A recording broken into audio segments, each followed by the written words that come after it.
Bienvenue dans le débat de France 24 consacré à Internet et en particulier au téléchargement illégal. Parce que dans cette affaire de téléchargement illégal, eh bien, la France est en pointe par rapport à tous les autres pays du monde. Ici en France, on a voté une loi et ici en France, on commence à appliquer cette loi. Cette semaine, ici en France, des internautes ont reçu les premiers messages, les premiers emails officiels, les premiers avertissements avant poursuite. Sauf que, ici en France, rien n'est jamais simple.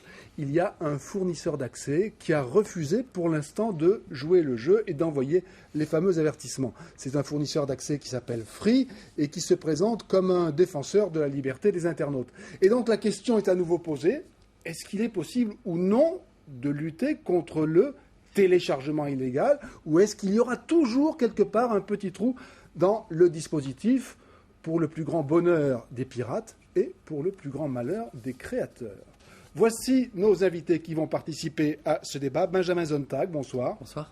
Vous êtes fondateur de la Quadrature du Net. Qu'est-ce que c'est que la Quadrature du Net ? Alors, pour faire rapidement, c'est un mouvement citoyen qui informe députés, sénateurs, députés européens et citoyens surtout, et journalistes, surtout les sujets relatifs à Internet et aux libertés. Eh bien, vous allez nous informer, c'est parfait. Emmanuel Paquette est avec nous, bonsoir. Bonsoir. Vous êtes journaliste à l'Express, l'hebdomadaire français, spécialiste des nouvelles technologies. Merci d'être avec nous. Merci à vous. Olivier Itéanu est avec nous, bonsoir. Bonsoir. Vous êtes avocat, spécialiste des questions de communication électronique et également chargé d'enseignement à la Sorbonne, ici à Paris. Et Mathieu Hamel est avec nous, bonsoir. Bonsoir. Vous êtes musicien, vous êtes un de ces créateurs dont je parlais tout à l'heure, musicien-compositeur.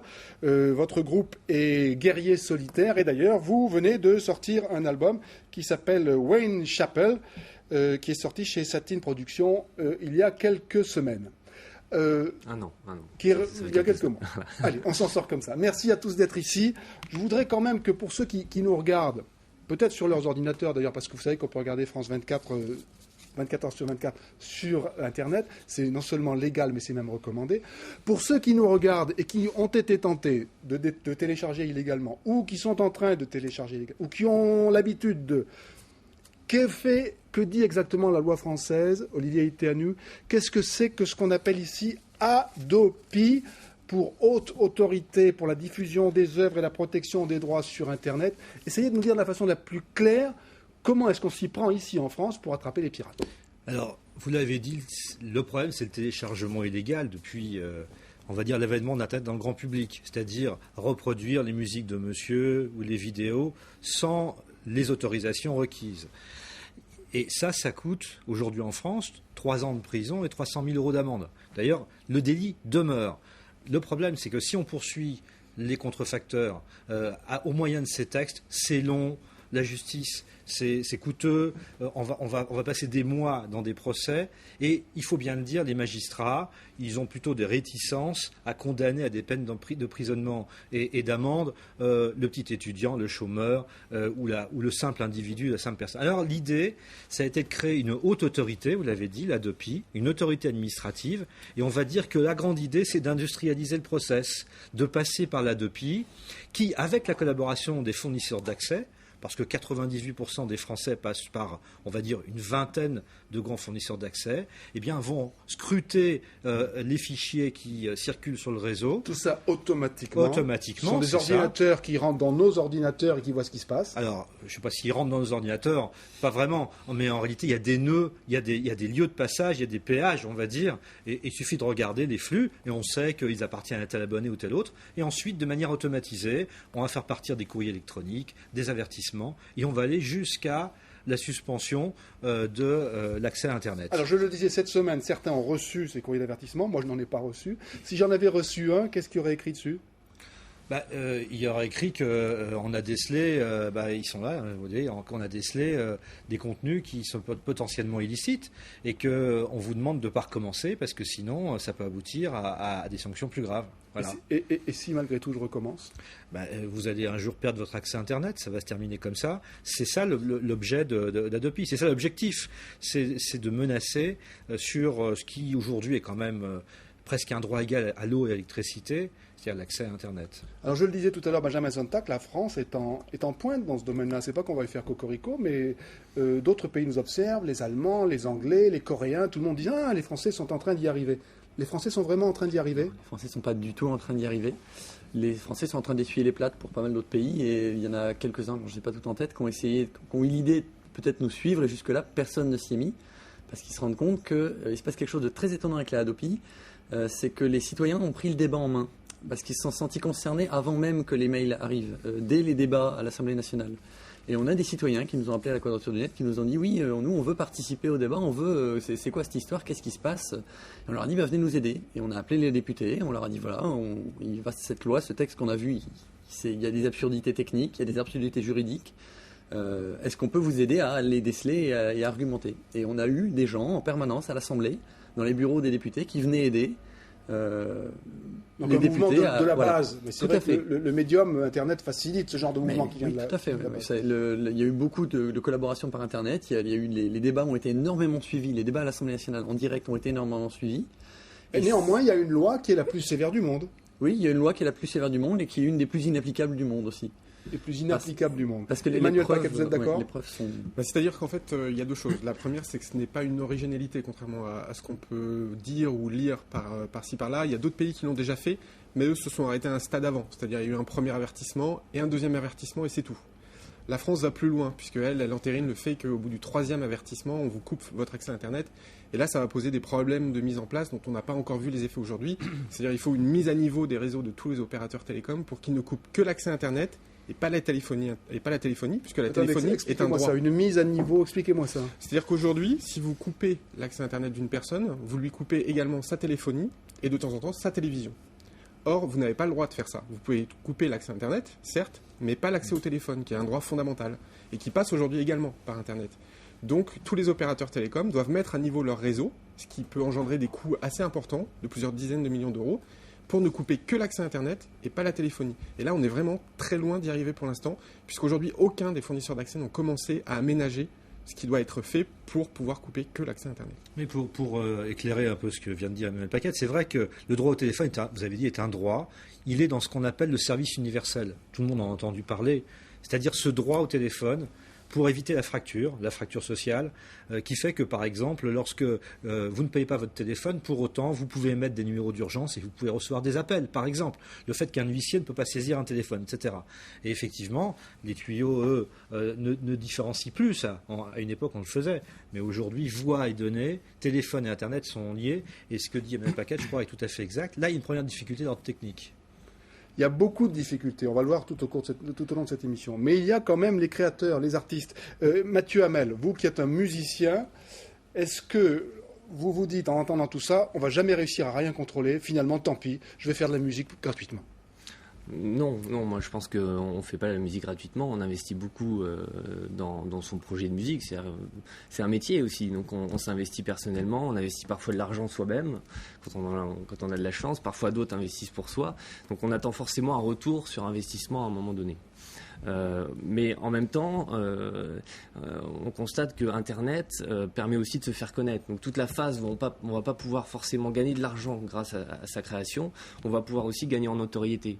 Et toute cette phase-là, il faut la permettre. Donc il faut permettre aux internautes d'accéder à ces contenus sans forcément les payer, sans forcément rémunérer les droits d'auteur et sans forcément rémunérer le système classique, je dirais. Donc les deux sont complémentaires. On ne peut pas exclure l'un et l'autre. On ne peut pas ne pas être sur Internet. Absolument. Et pourtant, il faut quand même trouver un moyen pour gagner votre vie, Mathieu. Il faut trouver un moyen pour gagner sa vie. Mais aujourd'hui, on s'aperçoit que, et c'est une tendance, c'est une tendance qui se vérifie d'ailleurs même pour ce qu'on appelle les stars, c'est qu'aujourd'hui, les personnes qui sont vraiment connues gagnent de l'argent en faisant des concerts. C'est pour ça qu'on voit le prix des concerts augmenter au fur et à mesure, parce que finalement, les concerts sont de formidables points de vente. Et c'est là où l'artiste gagne de l'argent. Alors effectivement, sur Internet, on gagne moins d'argent. Dans les concerts, on gagne probablement plus d'argent. Il y a un report, mais je crois que c'est le modèle économique qui change. Emmanuel Paquette, il y a aussi le cinéma, il y a aussi peut-être qu'il y aura les livres un jour, il y a les séries télévisées. La grande mode en ce moment, c'est de télécharger des séries télévisées. Peut-être vous aussi. Pas illégalement. Non, pas illégalement. Peut-être un jour ça vous arrivera aussi. Peut-être par inadvertance, mais c'est pas le cas. Non, effectivement, mais effectivement tous les contenus aujourd'hui et le jeu vidéo dont vous n'avez pas parlé, mais qui peuvent être également téléchargés de manière illégale. C'est un problème, comme vous le disiez, de modèle économique, c'est pas un problème de piratage ou non de piratage. De toute façon, quoi qu'il arrive, on ne pourra pas tout arrêter, parce que tout ça ne passe pas que par des réseaux, par Internet, ça peut aussi passer par un échange de disques durs. Je peux vous donner mon disque dur, vous le prêtez, un disque dur énorme avec des milliers de fichiers vidéo, des centaines de fichiers musicaux.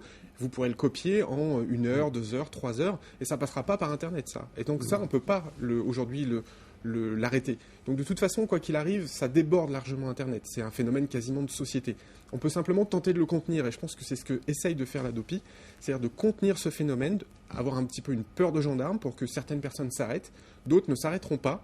Mais je pense que les DOPI est assez claire là-dessus, assez consciente de ça, ils ne pourront pas arrêter tout le monde.